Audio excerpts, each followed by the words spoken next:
자, 파워포인트. 오늘은 그 1장을 중심으로 조금 볼게요. 좀 다른 방식으로 한번 조금 살펴보도록 하겠습니다. 잠깐만요. 음.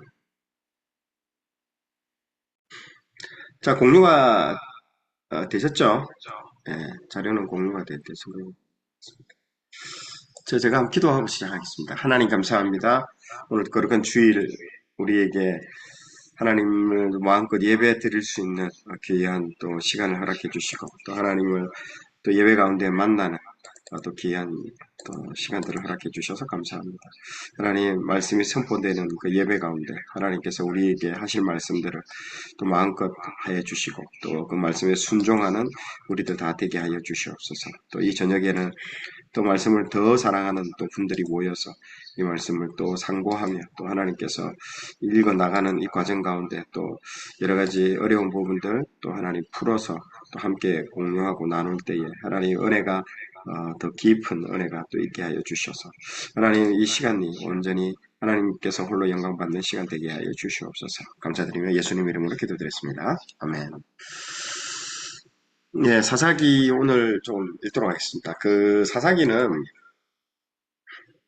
상당히 제가 볼 때는 참 저평가되어 있는 책이고 많이 사람들이 보지는 않지만 이 지금 이 시대에 가장 지금 돋보이는 책이 아닌가.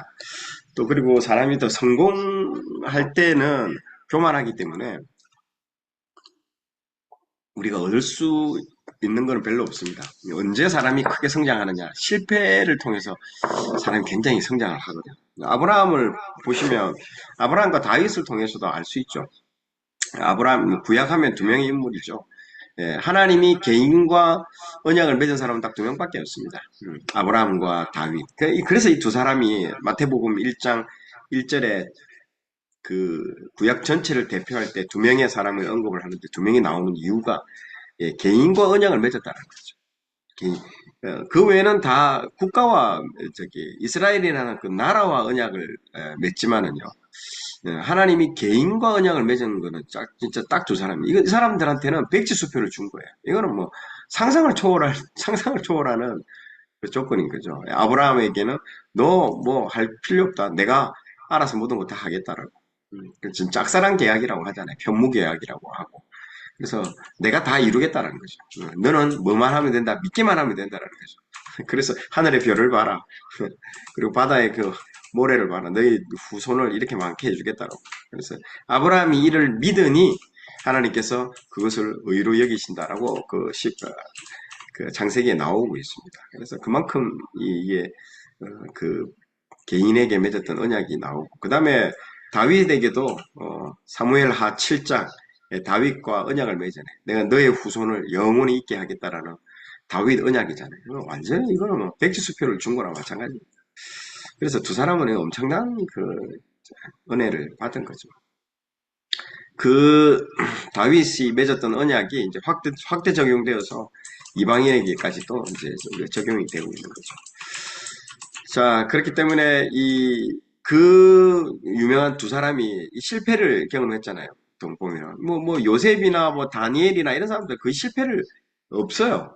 근데 이 두 사람이 왜 대단하느냐. 이 아브라함이 자기 아내를 누이라고 속이는 그 어떤 실패, 그것도 한 번도 아니죠. 두 번의 실패 경험을 통해서 그 자기 아들을 이삭을 바치는 단계까지 가는 그 믿음의 큰 어떤 성장을 이루는 것들이 다 실패를 통해서 거기서 하나님의 은혜를 경험하는 거거든요. 자기가 잘해서 자기가 잘해가지고 받으면 그 싹스로 생각하잖아요. 아, 내가 이걸 잘했기 때문에 하나님이 나한테 뭔가 이걸 보상으로 뭘 주는다라고 생각하는 경우가 많거든요. 근데 자기가 실수를 했거든요. 분명히 아내를 누이라고 속이는 실수를 했음에도 불구하고 나올 때 엄청난 큰 그걸 받고 나오잖아요. 큰 양떼를 몰고 나오잖아요. 거부가 돼서 나온단 말이죠. 실수를 했는데. 그때 아브라함이 진짜 이해할 수 없는 하나님의 은혜를 알게 되는 거죠. 그게 은혜라는 거죠. 자기는 실수했는데 하나님 그 주신 거. 다윗도 예, 마찬가지죠. 다윗도 뭐 하나님의 내가 성전을 짓겠다라고. 그것도 어떻게 보면 지라고 소리도 안 했는데 자기가 먼저 나서서 뭐 하는 거. 예, 그런 것들도 실수 중에 하나라고 볼 수도 있겠죠. 그런데 그 하나님 마음을, 하나님이 뭉클한 거죠. 그런 그 마음을 받으시는 거죠. 그러면서 이제 이제 놀라운 약속을 하지 않습니까? 예, 언약을 하잖아요. 예, 그런 것처럼 참 이 실수, 그리고 다윗이 그 이후에 또 실수로 넘어졌지만 다시 일어나는 그런 과정들을 통해서 참 놀라운 부분들이죠. 사무엘 상도 마찬가지죠. 그런 부분들 하나님께 묻지도 않고 그 블레셋에 가가지고 돌아올 때까지 그 모든 것들도 다 실수의 이제 연약함을 다 딛고 일어서는 거죠. 이 사사기 책이 그 실수의 어떤 책이라고 볼 수 있습니다. 우리는 이 책을 통해서 타산지적을 삼는 거죠. 지금에 딱 알맞는 책이라고 우리는 알 수 있습니다. 이 사사기는 그 히브리어로 이제 쇼페트라고 해서 일반적으로 이제 재판관들, 여러 사사가 나오지 않습니까? 예. 여러분, 최초의 사사가 누굴까요? 재판을 해준 사람, 최초로 재판해준 사람. 모세입니다, 모세. 모세가 최초의 사사라고 볼 수 있습니다. 그리고 마지막 사사는 누굴까요? 사무엘이죠, 사무엘. 사무엘이 그러니까 모세부터 사무엘까지의 모든 그 기간들, 왕이 나오기 전까지의 그 모든 백성들을 재판해주고 판단하고 이런 것들을 한 사람들, 우리가 사사라고 합니다, 사사. 예. 그래서 이 공동번역, 이게 천주교하고 우리가 같이 옛날에 썼던 성경 있잖아요. 옛날에 위에서 아래로 읽고 나가고 했던 그런 그 공동번역이 있었거든요. 그 공동번역에서는 처음에는 그걸 판관기로 합니다. 판관기, 판관. 판단해주는 어떤. 그래서 보세요. 이게 지금 공동번역, 여기 써놔 있죠. 공동번역의 1장에 보면 판관기 1장이라고 나오죠. 지금도 공동번역에는 지금 사사기라고 나오지 않고 판관기라고 나옵니다. 아마 지금 천주교에서는 아마 이걸 보고 있을 거예요. 이 성경을. 그래서 우리가 맨 처음에는 개역 한글, 그다음에 개역 개정 뭐 이렇게 이제 쓰면서 오는데 판관기라고 지금 이렇게 지금 쓰고 있습니다. 그러니까 재판하는 사람으로 이게 판단하면 됩니다. 그리고 대사사, 소사사가 있지만은 대사사는 주로 전쟁하면서 백성들을 위기 가운데서 건져내는 역할들을 하지만은 이 소사사들은 대부분 돌라, 야일 뭐 이런 사람들은 재판관입니다. 그 동네에서 그 지역에서 재판해주는 어떤 그런 역할들을 하죠. 그래서 그 아까 판관기라고 했는데 중국의 솔로몬이라고 하는 그 판관 포청천, 제 정도 60년생, 70년생들 다 알고 계시죠? 이런 판관 옛날에 우리 드라마에서 나왔던 판관 포청천, 작두를 대령하랬다 하면서 그 사람이 이제 이 포청천인데 이 사람의 앞에 판관이라고 나오잖아요. 재판하는 아주 중국의 솔로몬이라고 이제 얘기를 하는 사람이잖아요. 재판을 잘했어. 지금도 여러분 그러지 않습니까? 이 재판을 잘한다는 거, 판단을 잘한다는 거, 이 사리분별 이 굉장히 지혜로운 사람이거든요. 이 하나님의 지혜를 가지고 이걸 할 수 있는 거예요. 우리도 지금 그 순간순간 판단을 잘 못하잖아요. 보세요. 우리 그 유명한 말, 우리가 결정이 우리 인생의 결과물이거든요. 지금 현재 나의 위치가 내가 그 결정한 거에 따라서 나오는 겁니다. 그래서 뭐라고 되어 있습니까? 우리 인생은 B와 D 사이에 C다. 이런 말을 합니다. 이게 뭘까요? 예. 우리 인생은 B는 뭐입니까? birth, 출생. D는 뭘까요? death, 죽음. 우리 인간은 출생부터 죽음까지 가운데 C는 뭘까요? 초이스라고 뜻입니다. 초이스. 선택이라는 거죠. 선택. 내가 지금 현재 이 자리를 하게 된 거는 지금의 선택의 결과물로 지금 이 자리에 있게 됐다라는 거죠. 우리 아침에도 일어나자, 어? 내가 교회 예배드리러 갈 때 30분 일찍 갈지, 아니면 딱 정각에 맞춰서 갈지, 그것도 결정하는 거야. 내가 선택하는 거야. 모든, 우리가 하는 거 모든 것들은 하나하나가요. 선택을 하는 겁니다. 음, 진짜로. 이걸 할 것인지 저걸 할 것인지 콜라를 마실 것인지 오렌지 주스를 마실 것인지 내 차로 갈 것인지 아니면 기차로 갈 것인지 뭐 모든 엄청난 많은 아침에 국부터 먼저 먹을 것인지 밥부터 먼저 먹을 것인지 모든 그중에 제일 큰 건 또 결혼이나 뭐 이런 거겠죠. 그러나 우리 인생의 가장 놀라운 결정은요. 예수 그리스도를 우리가 선택했다는 거죠. 우리가 선택한 거 아니죠. 그분이 선택할 수밖에 없도록 우리에게 믿음을 주신 것도 그분이신 거죠. 예수님이 우리에게 믿음을 주셨고 우리가 그분을 우리 힘으로는 선택할 수 없지만 그분이 예, 우리 예수님을 선택할 수 있도록 은혜를 주신 거죠. 그래서 이 진짜 다른 거는 우리가 실수해도 됩니다. 그러나 예수님 우리가 선택했다는 거 하나만 우리 인생의 최고의 선택인 거죠.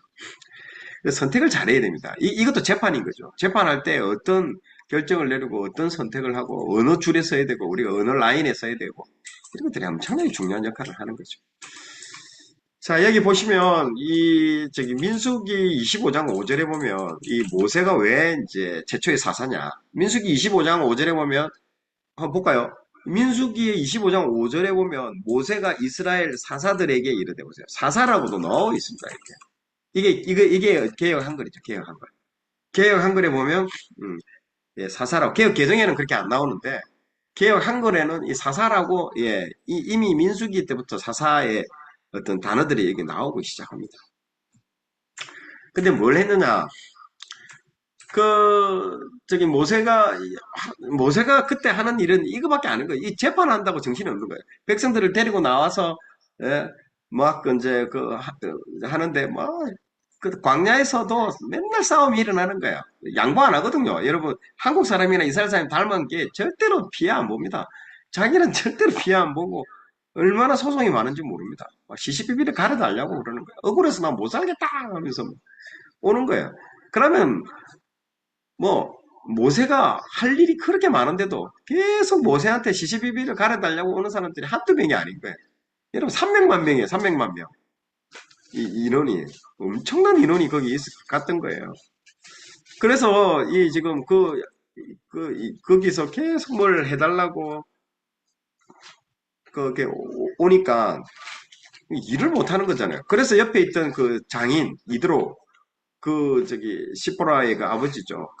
미디안에서 했던 그 장인이 보더니 이 사람아 당신 뭐 하나? 그 많은 재판을 다 해가지고 어떻게 하냐? 그러니까 하루 종일 앉아 그것만 하고 있는 거예요. 다른 일을 못 하는 거예요. 그래서 뭐라고 조언을 해줍니까? 저기 장인 이드로가 사람을 세우라고 얘기를 하는 거. 자네 혼자서 이거 다 못한다. 그래서 뭐랍니까? 10부장. 그 다음요. 100부장. 그 다음 1000부장. 그래서 10부장, 100부장, 1000부장 이제 이런 제도를 만드는 거예요. 10명이 뭐예요? 지금은 우리 교회로 치자면 셀장 정도 되겠죠. 10부장이면 셀장, 뭐 100부장이면 100명을 10명을 담당하는 사람, 셀 리더 아니면 구역장 뭐 이렇게 되겠죠. 100부장은요. 그 구역을 전체를 또 총괄하는 뭐팀 리더나 뭐가 있을까요? 뭐 어떤 데는 보니까 뭐 교구라고 그러더라고요. 예, 교구장 뭐 이런 정도 되겠죠. 교구장 그 위에는 또 천부장이면 또 그에 맞는 1000명을 다스릴 수 있는 뭐 그 정도의 그렇게 사람을 세우잖아요. 사람을 세워가지고 10부장 안에서 해결될 뭐 재판들 시시비비는 거기서 10부장이 네가 결정을 내려라. 그리고 100부장 그래서 10부장이 도저히 안 될 것 같으면 100부장한테 오고 100부장이 들어보고 또 시시비비를 내리고 판결을 하고 100부장이 안 되면 천부장한테 가고 천부장한테 안 되는 거 그거 한 달에 한 건 있을까? 6개월에 뭐 한 건 내지는 두 건 정도 있겠죠. 그거 모세한테 가져오라는 거예요. 그럼 모세가 이제 그런 거 이제 한두 개 정도만 판결하면 얼마나 일이 이제 쉽겠냐. 그리고 뭐 장인 이들하고 그걸 딱 얘기를 해주는 거예요. 엄청 지혜로운 얘기인 거죠.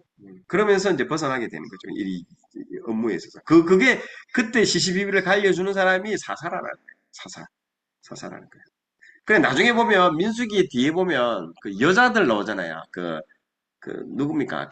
이름이 생각 안 나네. 그 딸들 5명, 5명의 딸들이 찾아와가지고, 아버지 땅을 갖다 뺏어가려고 하니까, 그, 미스바할인가, 누구야, 그 이름이 있는데, 그 딸들이 와가지고, 그렇게 얘기를 하는 거예요. 그게 뭘까요? 그 딸들이 저기 판결하는 게 굉장히 골치 아팠던 거예요. 10부장도 도저히 판결할 수 없었고, 그냥 100부장도 판결할 수 없었고, 천부장도 판결을 못하니까, 누구한테까지 왔다? 예, 모세까지 온 거예요. 예, 슬로보핫, 맞다. 슬로보핫의 딸. 예, 슬로보핫의 딸이 5명이 와가지고, 딸만 5명 낳고, 아버지가 죽은 거예요. 아들을 못 낳지 못하고. 그러니까 그 땅을 이제 뺏어가려고 하니까 그 딸들이 와가지고 그 땅 우리한테 달라고 그러잖아요. 그러니까 모세가 도저히 판결을 못 내릴 거거든. 기도해 보니까 하나님이 땅을 주라고 하거든요. 그 딸들한테. 대신에 땅을 주되 그 딸들은 다른 지파에는 시집 가지 못한다. 그 지파에 있는 남자한테 시집을 가야 된다. 그래서 그 땅이 거기서 머물러 있도록 해라라고 아주 판결을 내려주잖아요. 그때도 이제 그런 다 이렇게 연결되어 있습니다. 이게 전부 다. 근데 그 이야기가요, 세 번 나옵니다. 세 번인가 두 번인가 세 번 나와요. 슬로바스의 딸들 이야기가. 뭐 별것도 아닌데 뭘 그렇게 많이 나오느냐. 예, 받은 은혜를 빼앗기지 말라라는 거예요. 쟁취하라는 거예요. 받은 은혜를 함부로 대하고 받은 은혜를 날려먹는 사람이 많다는 거죠. 대표적인 사람이 누굴까요? 사사기에 나오잖아요. 누굴까요? 다한 지파예요. 다한 지파. 다한 지파가 나중에 사사기 더 후반부에 보면 그 텔단으로 그 자기가 하나님께 받은 그 땅, 그 지역을 버려두고 자기가들이 좋아하는 땅 저기 북쪽 꼭대기에 올라가잖아요. 단 지파들이. 그래서 그 이름을 텔단이라고 해가지고 나중에 영상 한번 영상이 있으면 보여드릴게요. 거기 가잖아요. 참 그런 거 보면 어리석은 빼앗긴 거죠. 하나님이 주셨는데 그걸 지키지 못하고 빼앗긴. 근데 슬로보아스의 딸은요 지킨다는 거죠. 그 빼앗긴 그 은혜들을 빼앗기지 마라. 주신 은혜들을. 하나님 너무 그런 걸 기뻐하는 거예요. 그 대표적인 인물이 누굽니까? 그 야곱이잖아요. 야곱은 자기한테도 장자가 없는데도 그 장자를 귀하게 여기고 그 형님이 에서가 장자권을 귀하게 여기지 않는 형님 그걸 귀하게 여기고 뺏어오잖아요. 뭐 남의 것까지 뺏어올 정도로 그만큼 그 사람 그 하나님 근데 그 모습을 침노하는 모습을 굉장히 좋아하는 거예요. 침노하는. 우리는 유교적인 관점으로 보면 아, 저 싸가지 없는 거, 아, 지 것도 욕심쟁이 하면서 막 어떻게 저런 못된 인간이 있냐라고 유교적인 관점으로 그렇게 보는데 하나님은 전혀 그렇게 안 본데도요. 아주 귀하게 봅니다. 그거를요. 네. 그 하는 방법은 잘못됐지만은 하나님이 그렇게 안 하더라도 분명히 얘기를 했잖아요. 태어날 때부터 발꿈치를 잡는 걸 보면서 하나님 그 모든 것들을 어떤 방법을 통해서라도 걔가 장자의 축복을 받을 수 있도록 그렇게 해줄 것인데 그걸 기다리지 못하고 뺏어왔기 때문에 그 하는 방법은 과정은 잘못됐지만은 하나님의 그 침노하는 야곱의 그 모습을 엄청 높이 평가하는 겁니다. 그래서 지금 이스라엘이라는 나라의 그 이름이 누구로부터 나온 겁니까? 야곱에서부터 나왔잖아요. 그러니까 아브라함, 이삭, 야곱 중에는요. 하나님이 야곱을 엄청나게 사랑합니다. 여러분들 우리가 볼 때는 아브라함이 대단한 것처럼 보이지만요. 야곱이 이제 제가 볼 때 야곱이 이겁니다. 그러니까 오죽했으면 지금의 그 나라 이름을 그렇게 해요. 근데 아주 유교적인 사람들은 야곱을 엄청 싫어합니다. 그게 하나님과의 관점이 충돌이 일어나요. 그래서 내가 창세기를 읽으면서 이거 유교적인 관점으로 보면 안 된다라는.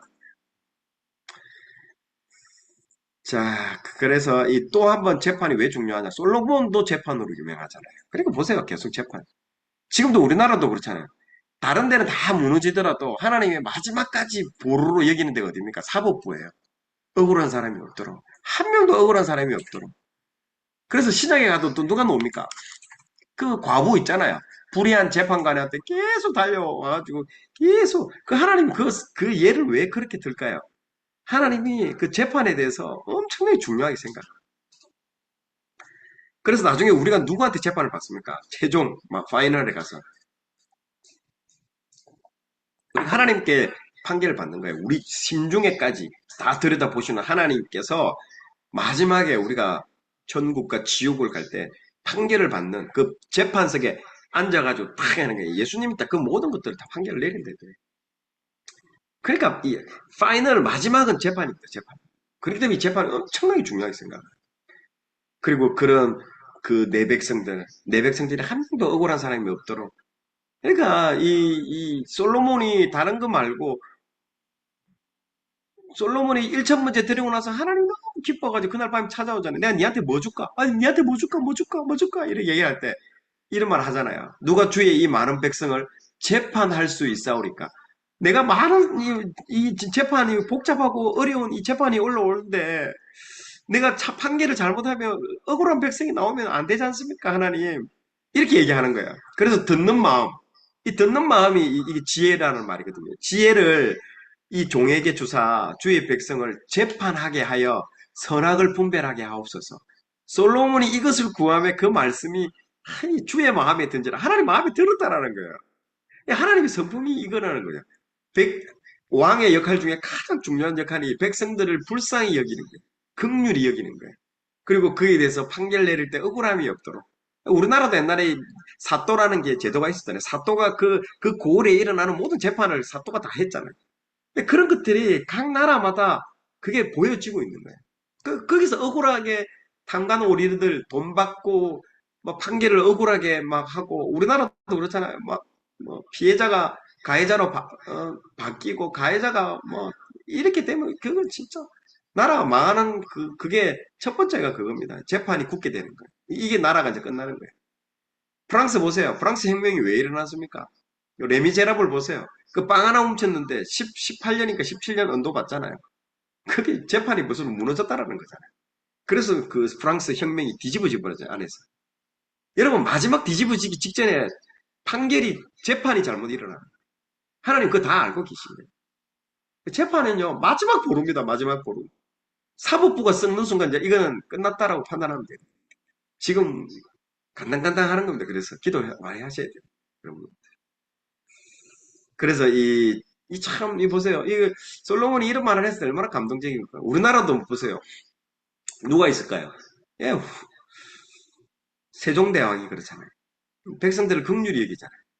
그 조선의 백성들이 글자를 몰라가지고 재판을 받는데 이 방을 써붙여 놓잖아. 앞으로 이렇게 하는 놈들은 곤장을 열 대 때릴 것이다 하는데 글을 못 읽잖아요. 다 한자로 적어 나오니까 백성들이 그 글자를 못 읽으니까 죄인지도 모르고 죄를 저지르는 거야. 그러니까 관아에 끌려가지고 곤장 맞고 하니까 그런 것들을 마음 아파하는 거예요. 그 왕이 얼마나 좋은 마음이에요. 딱 하나님의 마음이 드는 거예요. 왜 훈민정음을 세종대왕이 발견하게 했을까요? 하나님이 그 발견하게 해주신 거잖아요. 백성들을 불쌍히 여기는 마음, 백성들을 긍휼히 여기는 마음. 그 동기가 중요하다는 거죠. 그 동기 보세요. 그 동기가 뭡니까? 백성들이 글을 못 읽어서 재판 받는데 억울함을 당한다는 거죠. 그것도 재판이에요. 재판.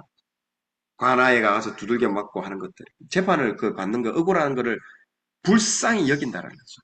그러면서 그 세종대왕이 죄를 짓지 않도록 하기 위해서 한글을 창제를 하잖아요. 끝에. 예, 하나님은 그걸 뭐 예수 믿고 안 믿고를 떠나가지고 하나님의 그 일반적인 그 법칙들은요, 잘 보셔야 됩니다. 예, 잘 보십니다. 첫 번째가 리더의 역할은요, 백성들을 불쌍히 여기는 거예요. 구역장의 역할은요, 자기 구역원들을 불쌍히 여기는 거예요. 긍휼히 여기는 거예요. 제가 아는 어떤 목사님, 그분도 예전에 간증을 하는 걸 들었는데 그 얘기를 하시더라고요. 자기가 어떤 어떤 은사를 받았는데 그 뭡니까 이게 귀신이 떠나는 그 뭡니까 이게 축사라고 합니까? 근데 그런 은사를 받았는데 그때 처음 나타나는 그 마음이 뭐였냐니까 설교를 하려고 딱 앞에 서가지고 설교를 하는데 그 앞에 자기 앉아있는 평상시에는 그런 걸 못 느끼는데 그냥 평상시에는 자기도 설교를 했대요.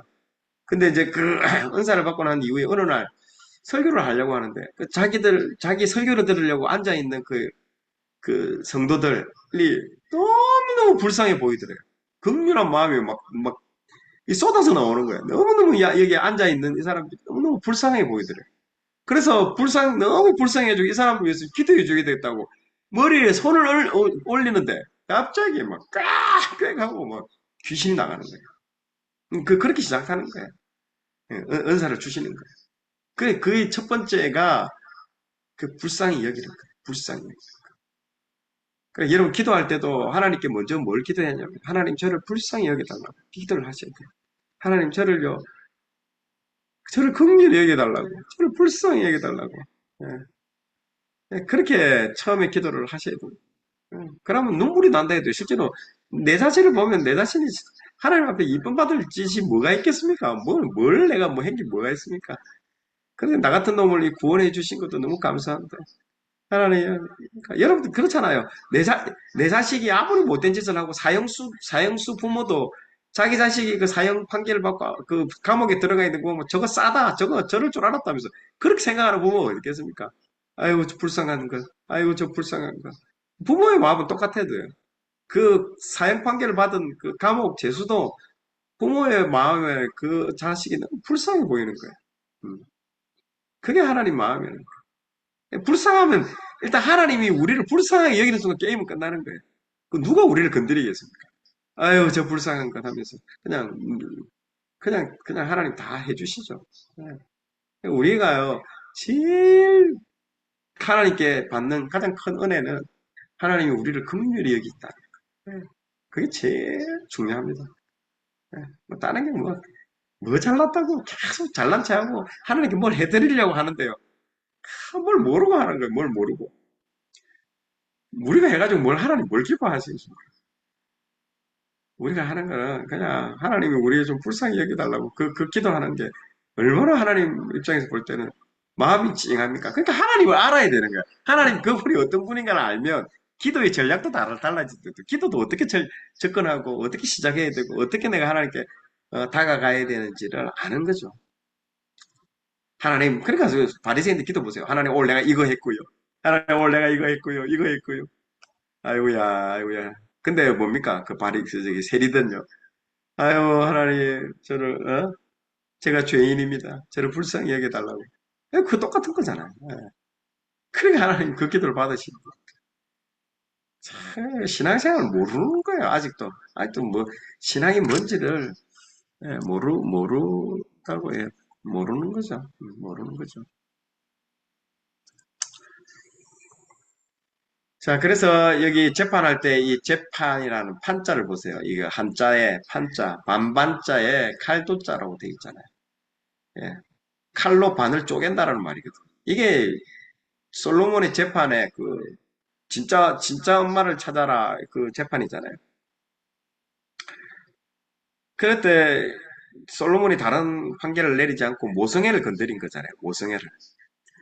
저거 뭐 둘 다 가질 수 없으니까 칼 가지고 저 애 반을 쪼개버리라고 얘기해버리잖아요. 그러니까 진짜 엄마가 나오잖아요. 아예 쪼개지 말고 저 사람한테 주라고. 그런데 가짜 엄마는요. 아, 그래 쪼개라고. 이왕 뭐 내 자식은 죽었잖아요. 이제 죽어 있는 내 자식이고 이왕 이래 된 건 니도 못 가지고 나도 못 가지고 되자 이래 되니까. 그러더니 딱 그렇게 하니까 솔로몬이 저 사람이 진짜 엄마다라고 이렇게 얘기를 딱 하잖아요. 그러니까 솔로몬이 왜 대단하냐? 인간의 본성을 아는 거죠. 인간의 이 본성을 건드려서 판결을 내리는 거죠. 이게 진짜 대단한 거죠. 여러분, 자본주의와 공산주의, 그게 왜 대단할까요? 자본주의와 공산주의가 가만 보고 있으면 공산주의가 훨씬 이상적이고 아름답습니다. 근데 왜 공산주의가 안 되고 자본주의가 지금까지도 이기고 승리할까요? 인간의 본성을 아는 거죠. 인간은 욕심쟁이라는 거예요. 인간의 욕망, 욕심, 이걸 없앨 수가 없다라는 거죠. 그래서 욕심을 이용해서 제도가 나온 게 자본주의잖아요. 근데 공산주의는 인간의 욕심을 다 거세해버렸잖아요. 그래서 공동으로 다 나눠주면 서로 만족할 것이다라고 하향 평준화가 되잖아요. 그러니까 욕심을 거세해버린 거잖아요. 하나님의 자유의지를 그냥 다 거세해버린 거잖아요. 없애버리죠. 박탈해버리죠. 겉으로 보기에는 개선인 것처럼 좋은 것처럼 보이지만 시간이 지나면 지날수록 어떻게 될까요? 전 세계가 아름다운 세상이 되는 게 아니고 지옥으로 변하는 겁니다. 그게 공산주의인 거죠. 인간의 본성을 모르는 거죠. 인간이 어떤 존재라는 거를. 여러분, 성경을 읽는 목적은 인간이 어떤 존재라는 것을 알아가는 겁니다. 아, 인간은 죄인이구나. 아, 인간은 욕심, 자기밖에 모르는 이기적인 인간이구나. 음. 그러나 자기 자식에 있어서는 자기를 사랑하는. 그러니까 각 가정마다 자녀들을 거기에다가 위탁하는 것이. 공산주의처럼 뭐 공동 위탁, 그게 여러분 말이 되는 소리입니까? 자기 부모, 자기 자식만은 그래도 이기적으로 사랑하는 자기 부모, 그 이기적인 사랑이라도 자기 가정에서 그 듬뿍듬뿍 사랑을 받을 수 있도록 하나님 그 가정에 자녀를 맡기는 거예요. 참 이런 거 보면 놀랍습니다. 그러니까 우리는 인간이 어떤 존재라는 걸 알아야 됩니다. 내가 어떤 존재인가. 그거 모르면 순진한 거죠. 순진한 거죠. 그게 지금 공산주의나 뭐 이런 것만 그럴듯한 번지르한 이론이잖아요. 이론이잖아요. 그런데도 지금도 아직 그 공산주의 이론에 심취해 있는 사람들 보면 참 안타까운 거죠. 절대 여러분 초대교회의 그거랑 공산주의하고는 다릅니다. 초대교회는 자원함이 있는 거예요. 자기의 자유의지를 살리면서 자원함 가운데 공동분배 자기 다 내놓는 거예요. 그거는 공산주의하고 다릅니다. 공산주의는 그게 국가가 나서서 가는 거지만 그 자유의지를 살리두고 있는 거예요. 그래서 모든 자기의 소유물을 나눌 때 누구도 거기에 대해서 압박하고 뭐 내놔라고 한 사람 없어요. 자기 스스로가 그 결정을 하고 자유의지를 해서 내놓는 거예요. 참 대단한 거죠. 그게 초대교회와 공산주의 차이점입니다. 비슷한 것처럼 막 비슷한 거 아니냐 그렇게 막 쓰는 사람이 있는데 그거는 뭘 모르고 하는 얘기죠. 자, 왜 재판관이 중요하냐? 사사시대는 왕이 아닌 하나님 직접 다스리는 정치 시스템으로 모든 인간은 하나님의 형상으로 왕 같은 제사장이라. 그래서 신약에 보면 너희는 왕 같은 제사장이라고. 하나님이 지금 우리를요 한 사람 한 사람의 왕으로 생각하는 거예요. 아주 독립된 인격체로 대단하다고 생각하는 거예요. 왕으로. 그래서 시시비비를 갈려줄 사람만 필요하다는 거죠. 이제 모두가 다 왕이다. 누가 뭐 사람 밑에 사람 없고 사람 위에 사람 없다. 그 말이 딱 맞는 거예요. 너희들 다 한 명 한 명이 왕이라는 거죠. 이제 필요한 거는 그 왕끼리 이제 충돌이 일어났을 때 시시비비만 갈아주기만 하면 된다라는 거예요. 모든 사람이 존중받아야 되고 인간의 존엄성이라는 게 중요하다는 겁니다. 이게 굉장히 이거는 기본 베이스가 하나님이 그 기본 베이스예요. 그래서 하나님이 나중에 그 저기 사무엘 상에서 왕정 제도로 들어갈 때도 마찬가지죠. 사울 왕은 뺏는 왕이잖아요. 테이커 막 뺏는 왕이지만 다윗 왕을 왜 높게 평가하느냐? 다윗 왕은 섬기는 왕이라는 거죠. 텐더. 그러니까 자기가 그 사자가 양을 잡아먹을 때 그 입 안에서 아가리를 벌려가지고 자기 양을 구했던 자기 백성을 구하고 예, 그런 모습을 대해서 상당히 높게 평가하는 겁니다. 예. 근데 자기 백성을 부드럽게 다루고 자기 백성을 존중하고 그래서 그 왕에 대한 규례를 주잖아요. 신명기에 규례를 준데 네가 특별하지 않다라고 얘기를 하는 거예요. 왕정 제도를 하긴 하지만 왕 너희들 네가 특별한 거 아니다.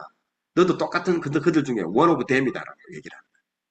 근데 그들 중에 네 역할 왕이라는 그 역할만 부여된 거지. 네가 뭐 위에서 군림하는 왕이 아니라는 거예요. 모든 사람이 하나님의 왕이고 나머지는 동일한 다 왕인데 그 중에서 그냥 왕이라는 그 역할을 부여했다라고 그런 개념으로 보셔야 돼요. 그리고 그 섬기는 왕, 예, 그런 서번트 리더십이죠. 그래서 아까 보세요.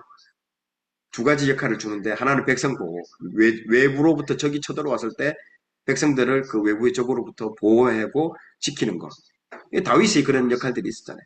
그 다음에 갈등 조정. 막 서로 욕심내고 할 때, 뭐, 나도 왕이고, 니도 왕이고, 뭐, 그 갈등이 발생하거든요. 이때 어떻게 이제 지혜로운 조정을 해주냐. 이제 이런 것들의 역할들이 사사들에게 맡겨줬다라는 거죠. 자, 그래서 여기 보시면 3000년 전 이거를 읽기 전에 한번 제가 영상을 한번 보고 하겠습니다. 잠깐만요. 기다려보세요.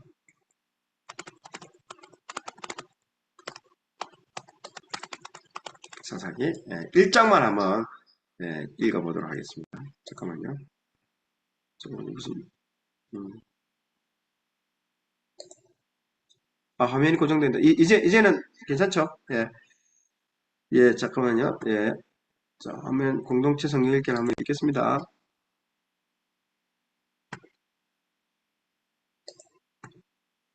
사사기 제1장.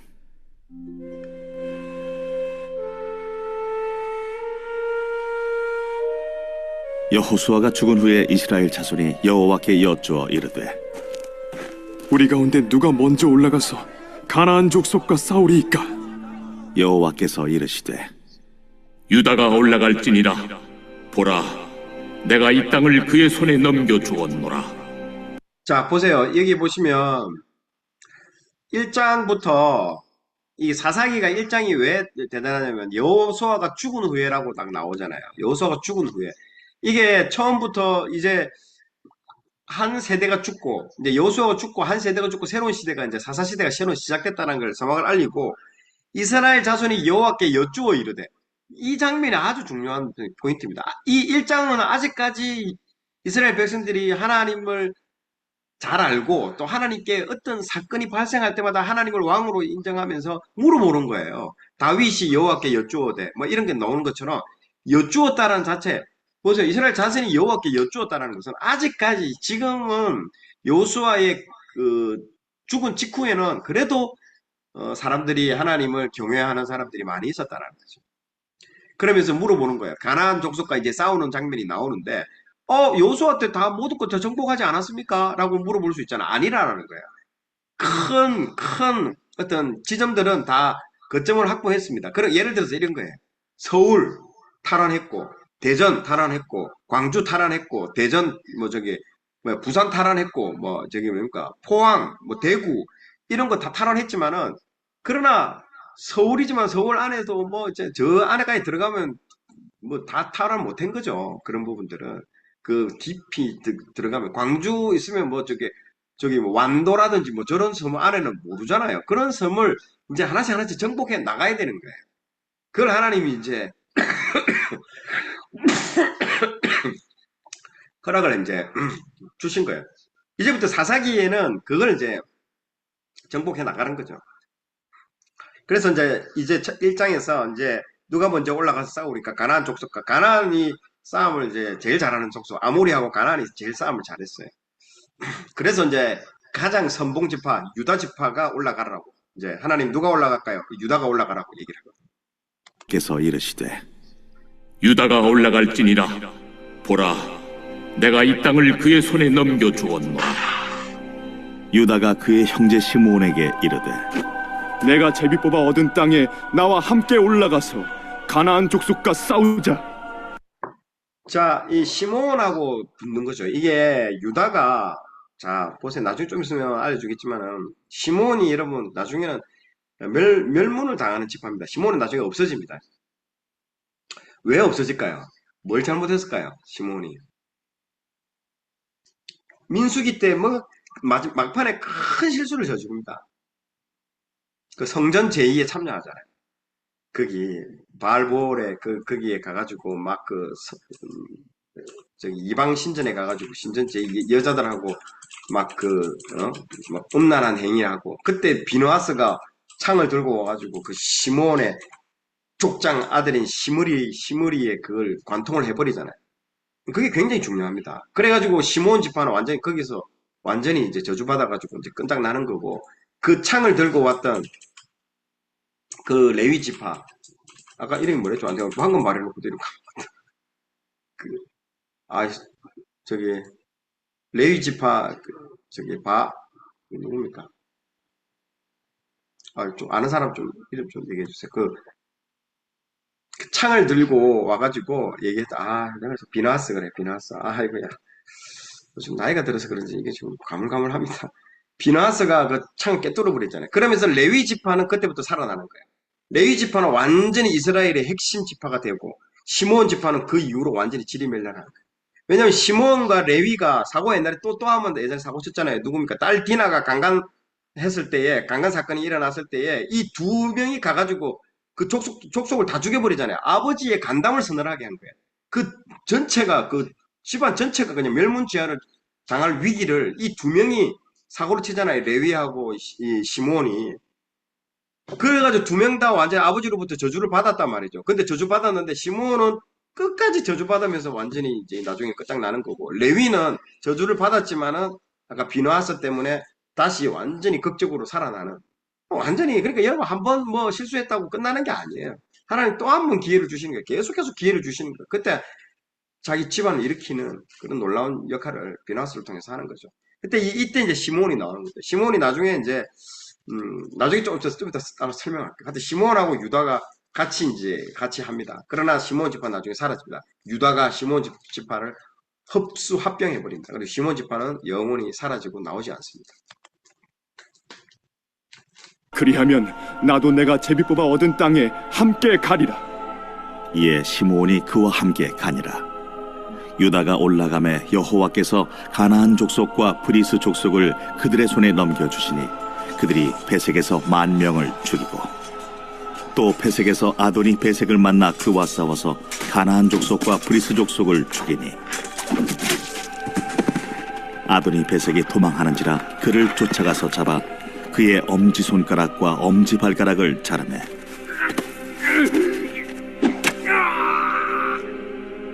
아도니 베색이 이르되 옛적의 70명의 왕들이 그들의 엄지손가락과 엄지발가락이 잘리고 내 상 아래에서 먹을 것을 줍더니 하나님이 내가 행한 대로 내게 갚으시미로다.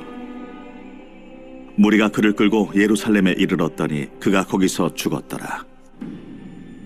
유다 자손이 예루살렘을 쳐서 점령하여 칼날로 치고 그 성을 불살랐으며 그 후에 유다 자손이 내려가서 산지와 남방과 평지에 거주하는 가나안 족속과 싸웠고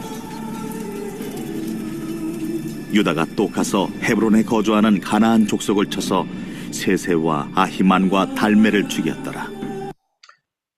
자, 여기 보시면 유다가 또 가서 헤브론에 거주하는 가나안 족속을 쳐서, 그래서 헤브론이 이 유다 지파에게서 오는 거죠. 실제로 이 여호수아 때 이 헤브론을 점령했던 사람이 누굽니까? 갈렙이잖아요. 갈렙이 이 헤브론을 점령했고 또 한 번 더 가서 또 한 번 더 이 헤브론을 거주하는 가나안 족속을 쳐서 완전히 이제 복속을 시키는 거죠. 그래서 나중에 이 유다 지파의 다윗이 이 유다 지파에서 나와서 다윗이 그 남쪽의 왕이 될 때, 남유다에서 왕이 될 때 수도가 어디냐면 이 헤브론이 수도가 됩니다. 헤브론이. 그래서 헤브론이 상당히 중요합니다. 이 헤브론이 왜 이 남유다의 수도가 되느냐? 이 헤브론에 뭐가 있냐? 막벨라 굴이 있는 거예요. 아브라함이 묻혔던 그 막벨라 굴이 있잖아요. 그 막벨라 굴이 헤브론이 있는 거예요. 헤브론. 그래서 여러분 장소가 엄청나게 중요합니다. 그래서 장소 하나하나를 의미 있게 과연 이 헤브론에 옛날에 무슨 일이 있었지라고 살펴보면 그 사건이 다 여기하고 연결이 다 됩니다. 하나하나 설명을 하고 보고 읽으면요. 그래서 기도할 때도 여러분 한 장소에 늘 가는 장소에서 그 기도하세요. 이게 상당히 중요합니다. 여러분 거기서 하나님이 기다리고 계시는 거예요. 여러분의 기도. 어떤 사람들 잘 모르는 사람들이 막 여기저기 막 하는데 다 그 기도에 교회 가면 교회 기도실이 있잖아요. 항상 자기의 그 기도 장소에 기도하는 게 좋습니다. 거기에 하나님께서 기다리고 기도가 쌓여 있고 또 그런 장소가 주는 이 임팩트가 굉장히 큽니다. 그래서 이 이름들을 장소를 기억을 합니다.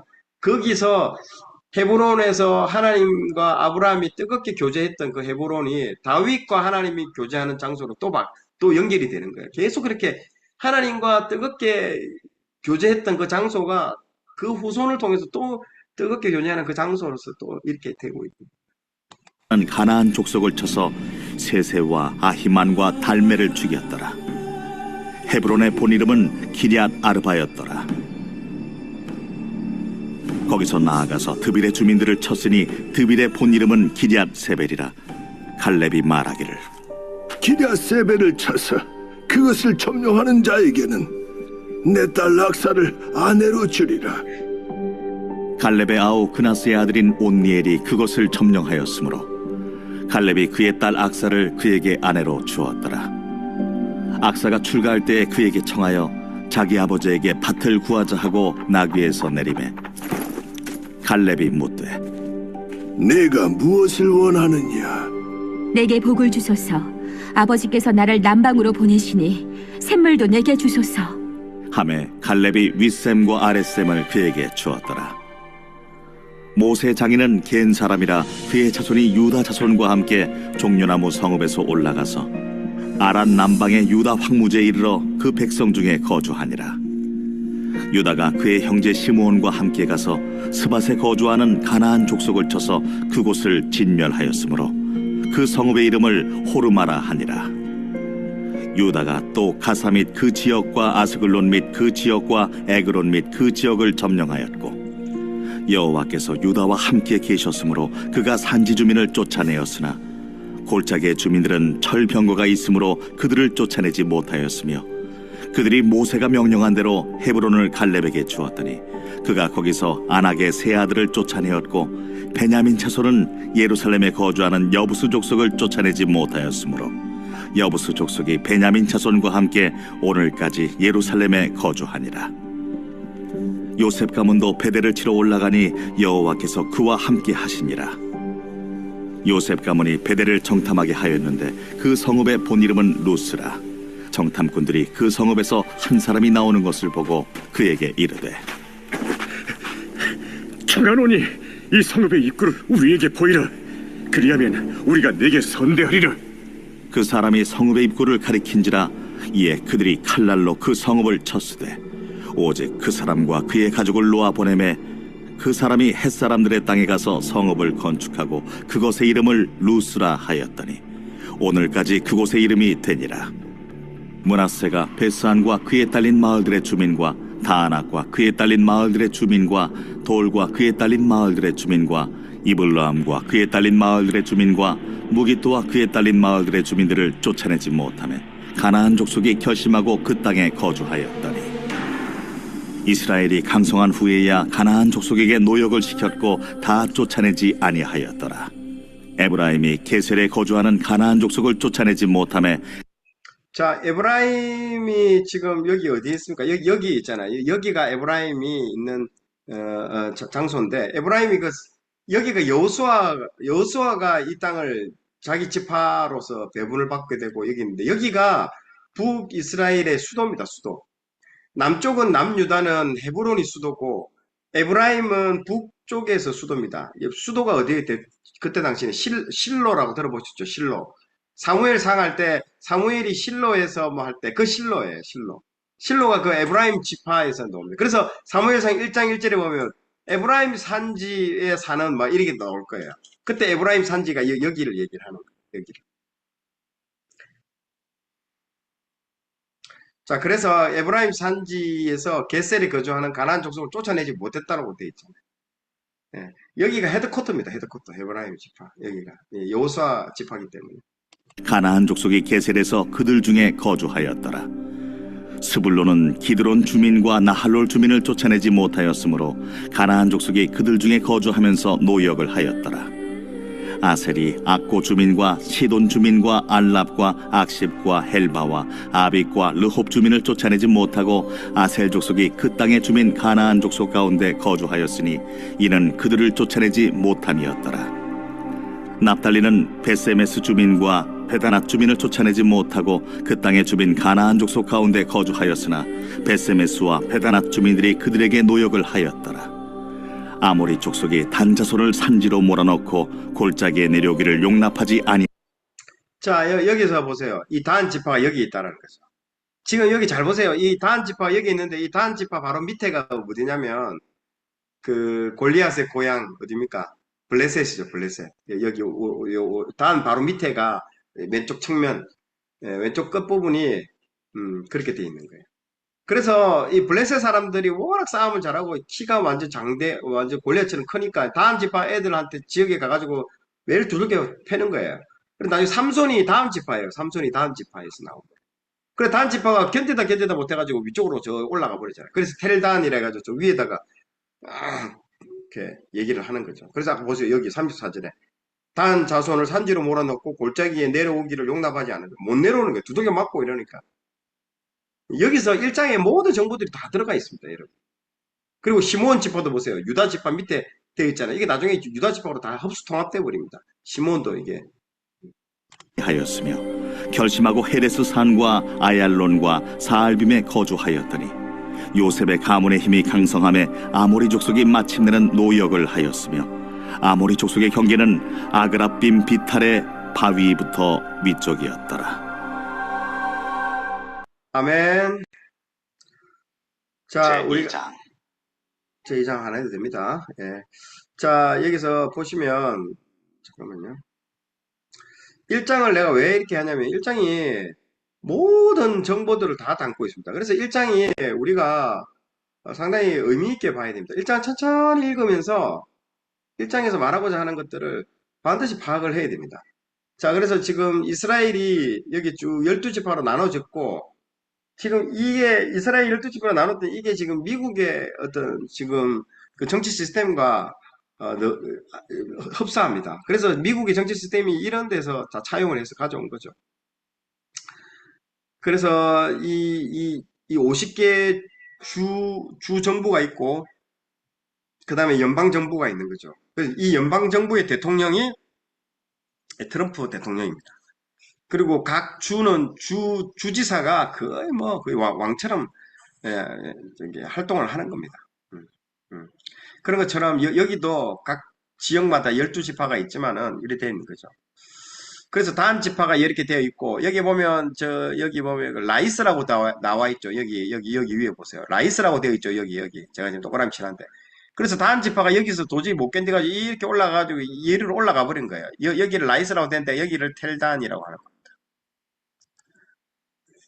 잠깐만요. 이게 제가 지금 영상이 있는지 한번 잠깐만 찾아볼게요. 잠깐만요.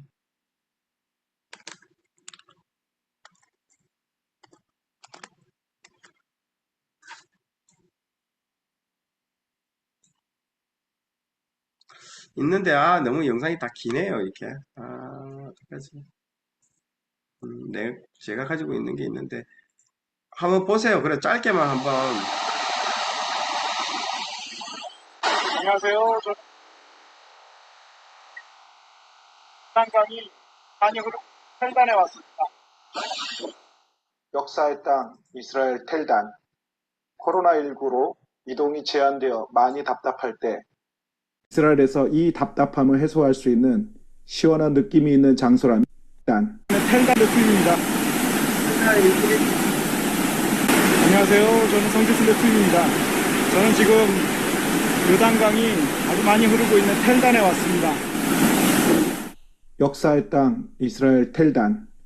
코로나19로 이동이 제한되어 많이 답답할 때 이스라엘에서 이 답답함을 해소할 수 있는 시원한 느낌이 있는 장소라면 저는 당연히 텔단이라고 생각합니다.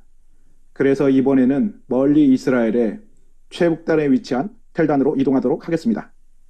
예루살렘에서 북쪽으로 약 230km 떨어져 있는 텔단에 도착하는 순간 우리의 몸과 마음은 힐링의 세계에 빠져듭니다. 저기 있잖아요. 저기 위쪽. 시원하게 들리는 요단강의 물소리와 새들의 지저귀는 소리, 그리고 눈앞에 푸르른 나무숲들은 이곳이 정녕 이스라엘 땅인가? 라는 의구심이 날 정도로 중동에서는 이국적인 풍경입니다. 이스라엘의 순례는 생명을 찾아가는 여행이라 볼 수 있습니다. 이스라엘 사람들은 우리 생명이라 생각합니다. 이스라엘은 헬몬산에서 내려오는 눈 녹은 물에 절대적으로 의존합니다. 헬몬산에서 내려오는 물은 총 3개의 발원지가 있는데 첫째는 헬단, 둘째는 가이사랴 빌립보, 셋째는 스닐입니다. 3개의 발원지는 요단강의 시작이기도 합니다. 그 중에 헬단의 발원지는 연간 2억 5천만 톤의 엄청난 물이 솟아나서 중동에서 가장 많은 양의 물이 솟아나는 샘 중에 하나입니다. 저도 여기 한번 다녀왔는데, 텔단은 너무너무 아름답습니다. 그래서 살던 사람들이, 아까 말했듯이 저기 어딥니까? 이제 거기를 가는 거죠. 네, 너무너무 좋으니까, 거기서 이제 살던 사람들이 거기를 가는 겁니다. 여기. 그래서 여기로 이동을 한 거죠. 여기가 자기들이 보기에는 가장 좋은 곳이라고 생각을 해서, 자기 땅, 여기 땅을, 하나님이 주신 땅을 버려두고 가버린 거죠. 그래서 이 분배로, 이게 토지를 갖다가 12지파로 나눠가지고 쪼개져 버리니까, 서로 도와주지가 않는 거죠. 나중에 이 드보라가 저주를 합니다. 메로스 주민들한테. 이것도 각자 이제 옛날에는 하나라도 뭉쳐가지고 싸웠는데, 이게 지파가 다 쪼개져 버려가지고 이렇게 나눠지니까, 이 토지 분배로 힘이 다 분산돼 버리죠. 지금 우리나라가 그렇습니다. 남북이 지금 대치된 상황에서 분권 정치, 이거 하면 위험합니다. 내가 볼 때.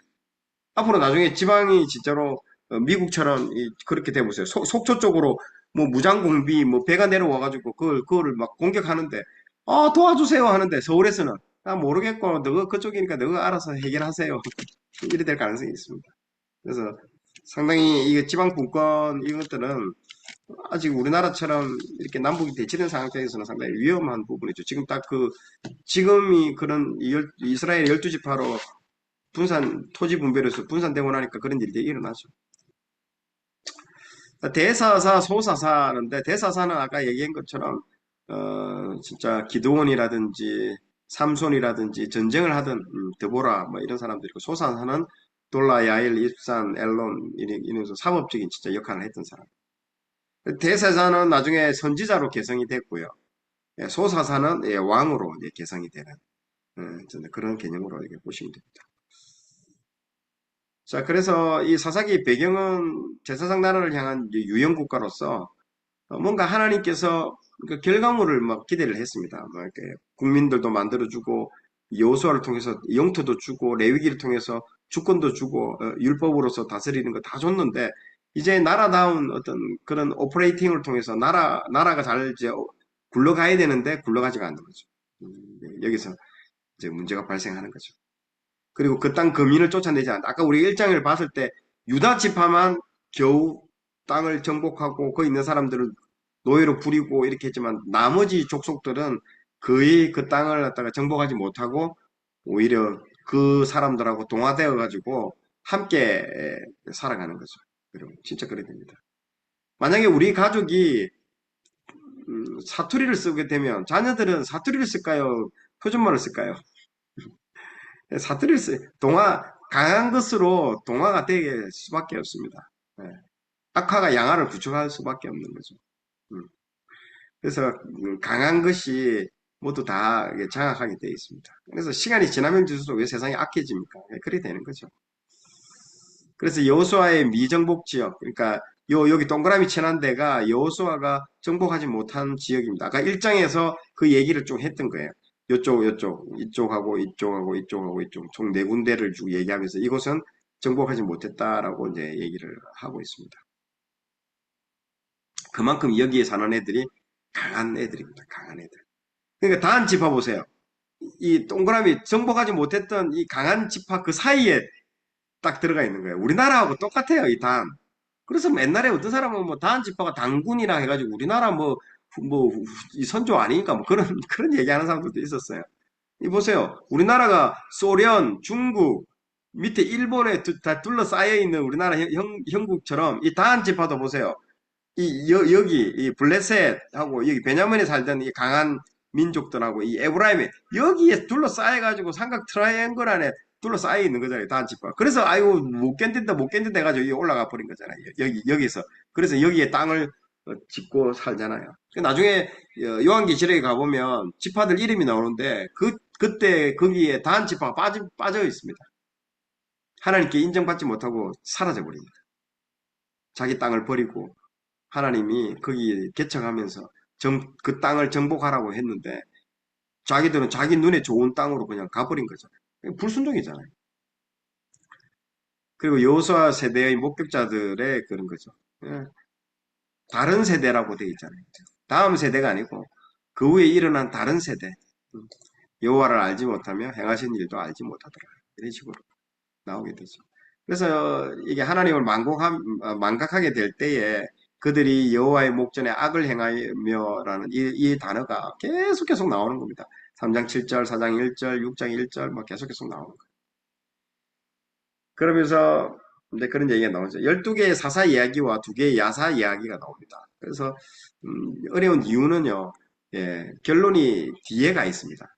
순서대로 읽어서는 이해할 수 없습니다. 모든 이야기의 결론은 2개의 야사 이야기에 다 들어가 있습니다. 레위 지파가 잘못했다는 거죠. 레위 지파의 문제다. 왜냐하면 말씀을 가르치지 않았다는 거죠. 레위 지파한테 땅도 주지 않고 너희들은 땅 받지 말고 하나님의 말씀을 교육해라라고 모든 걸 그 애들한테 성부를 걸었는데 하지 않았다라는 거죠.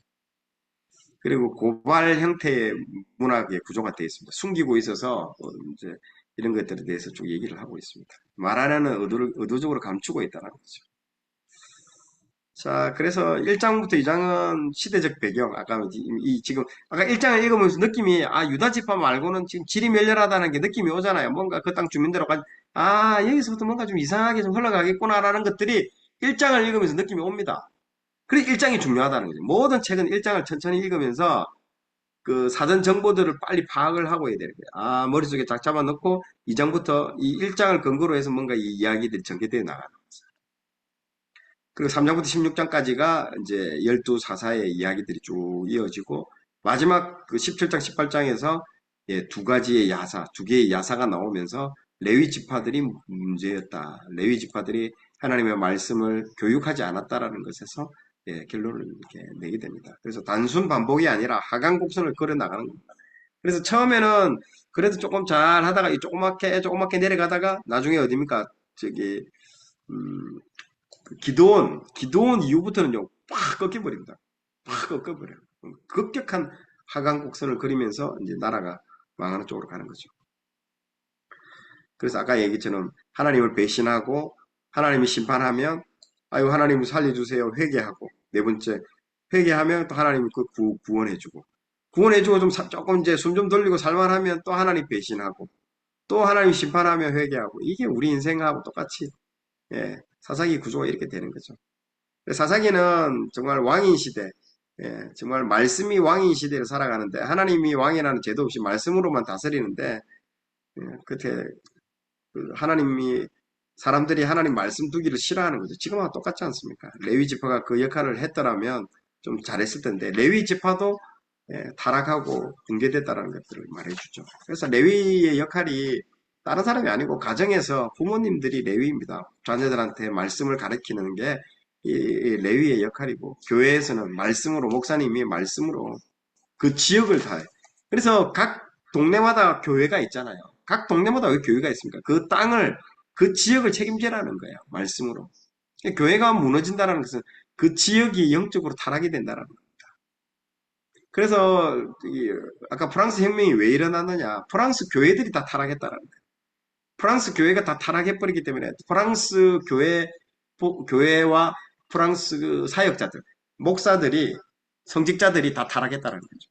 그 당시 성직자들이 막 큰 성을 하나씩 받고 연봉 1억씩 받고 그랬다도요. 그러니까 무슨 사역을 하겠습니까? 등 따시고 배 부른데 가난한 사람 오면 가라 이렇게 내쫓고. 그리고 레미제라블이라는 그 책에 보면 이 책이 뭐 엄청나게 큰 책인데 빅토르 위고가 쓴 1장에 보면 이상한 성직자가 나오는 거예요. 자기 성을 줬는데 그냥 가난한 사람 와서 그 성에서 자라고 하고 자기는 막 바깥에서 자고 뭐 완전 이상한 성직자가 나오는 거예요. 99.9%는 진짜 막 배 두드리면서 막 거부처럼 살아가는 성직자인데 그 진짜 좋은 성직자가 나타나는 거죠. 그래서 책 2권에 그 장발장이 탈옥해가지고 그 성직자의 집에 들어가는 겁니다. 아까 말했던 그 일부에 나오는 그 성직자의 집에 들어가서 그 성직자하고 만남이 일어나는 거죠. 그래서 뭐 금촛대하고 금그릇, 은그릇 막 이거 훔쳐오고 가다가 경찰한테 잡혀가지고 그 다시 성직자한테 가잖아요. 그 성직자가 내가 준 거라고 거짓말 해주잖아요. 그때 완전히 이제 장발장이 완전히 회개하잖아요. 완전히 무너져가지고 새 사람이 되고 그 바뀌었던 그 장발장이 그 마들렌이라는 그 도시를 시장이 돼가지고 그 도시를 다 바꿔버리잖아요. 그러니까 한 사람이 변화된 한 사람으로 인해서 그 지역, 도시가 전체가 변화되는 거예요. 그래서 프랑스 당시에는 모든 도시들이 굶어 죽고 힘들어하는데 그 마들렌이라는 장발장이 시장으로 있는 마들렌이라는 도시는 부유하게 잘 먹고 잘 사는 거예요. 굉장히 풍요로운 도시로 그렇게 되어 있습니다. 그게 여러분 상징적인 거라도요. 이 빅토르 위고의 그 레미제라블이라는 거는요 대단한 작품을 얘기하는 거예요. 그 기독교의 영성이 다 무너졌다는 거예요. 한 사회가 무너지기 전에 교회가 먼저 무너진다는 거죠. 교회가 무너지고 그 다음에 교회가 타락하며 영적인 것들이 타락하면 사회가 타락하고 사회가 타락하면 마지막 보루인 재판도 타락하게 되고 그걸 보여줍니다. 그럼 나중에는 나라가 발칵 뒤집힌다는 거죠. 국민들이 봉기가 일어나고 프랑스 혁명으로 이어지고 단두대에 의해서 다 죽게 되는 거죠. 그까지 가면 안 되지 않습니까, 여러분? 그러니까 우리 보고 그 역할 하라는 거예요. 교회가 마지막 보루입니다, 여러분, 진짜. 그래서 가정에서 그 레위의 역할을 하고 신명기 6장 7절의 말씀처럼 내 자녀를 부지런히 집에서 가르쳐라는 거예요. 일어날 때든 이렇게. 모든 책임이 레위 지파가 말씀을 안 가르쳤기 때문에 일어난다는 거죠. 그래서 두 편의 야사가 맨 마지막 장 17장 18장에 나오는 게 두 편이 레위인이 그 예위인 얘기가 나오는 거야. 이거 뭐 시간이 없어서 제가 할 수는 없고 미가 신상 사건을 통해서 레위인이 그 당시 돌아다니면서 원래는 돌아다니면 안 돼요. 그 자기가 맡았던 그 땅, 그 지역을 떠나지 말고 거기 있어야 되는 거예요. 그리고 다른 지파도 떠나버리잖아요. 유랑하는 거예요. 지금 보세요. 우리나라도 보세요. 젊은 사람들 돈만 벌면 전 세계로 돌아다니면서 유랑하면서 여행하고 가는 거예요. 훈련 안 받습니다. 자기 교회에서, 자기가 있는 그 교회에서 딱 가서 매일 말씀 듣고 반복적으로 가서 해야 되는데 그런 거 싫어요. 자유로운 걸 원하고 자유롭게 여행 다니는 걸 좋아하고 그게 무슨 훈련이 되겠습니까? 자기 욕망을 따라서 평생 그렇게 살면요. 무슨 훈련을 받을 수 있겠습니까? 지금 시대가 똑같잖아요. 유랑하는 시대인 거예요. 누구도 스승을 두지도 않고, 누구도 말씀 듣지도 않고, 그냥 이 교회, 이 교회 갔다가 교회 쇼핑하듯이 이 교회 갔다가 저 교회 갔다가 유튜브에서 말씀 듣다가 여행 다니고 자기가 좋아하는 여행 유튜브 난리잖아요. 폭발이잖아요. 참 쉽지 않습니다. 훈련이라는 것은 매일 반복이잖아요. 지겹잖아요. 누가 하려고 하겠습니까? 그래야만이 사람이 변화되거든요. 반복된 숙달을 통해서. 그리고 레위가 첩을 두고 이 레위 첩사건 보세요. 그냥 부도덕한 생활을 고발하고 있는 거예요.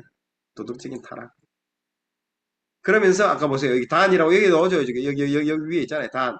원래는 단 지파가 여기 있었는데 이 이야기가 17장, 19장 이야기가 단 지파가 요렇게 올라가가지고 여기에다가 이게 선발대를 보내서 요쪽 위로 올라가는 이야기가 여기에 나오는 거예요. 여기에. 그래서 여기 살던 단 지파가 어떻게 해서 요 위에 올라가지고 이 텔단 여기까지 올라갔느냐에 대한 스토리가 여기 나오는 거예요. 그러면서 이스라엘 전체가 신앙적인 붕괴가 일어나고 있다라는 그 얘기입니다. 그래서 미가의 신삭 사건도 갈 곳 없는 레위 지파, 레위가 필요 없는 사회, 교회가 필요 없고 목사님이 필요 없는 사회가 된 거예요. 지금 교회 조롱하고 목사님들 조롱하고 딱 그런 시대가 지금 되어버렸잖아요. 우리가 일반 사람들은 영적인 걸 모르잖아요. 그 동네에 교회가 있다는 것은요. 그 지역을 지켜주고 있는 거예요. 영적으로. 끔찍한 살인사건이나 뭐든 것들이 그 교회가 중보하고 기도하면서 그 지역을 마지막으로 보루가 돼가 책임을 지고 파수하고 지키는 거예요. 자, 여기까지 하겠습니다. 그래서 베냐민 지파도 얘기도 이게 나오는데 나중에 이거는 제 영상을 나중에 보십시오. 네. 보시면 됩니다. 자, 좀 길게 했는데 좀 안타깝습니다. 이 사사기를 보면 참 마음 아픈 이야기죠. 그러나 우리에게는 너무나 많은 시사점을 주고 이걸 통해서 지금 이 시대와 너무 똑같습니다. 흡사합니다. 우리가 다 레위인들이거든요. 우리가 레위인들이죠. 그 역할을 하라는 거죠. 아주 이거는 사사기는 알면 알수록 메타포적으로 상징과 이런 것들을 알면 알수록 깊이 음미할 수 있는 책이라고 볼 수 있습니다. 자, 오늘 수고 많으셨습니다. 예, 중지하고 녹화도 중지하겠습니다.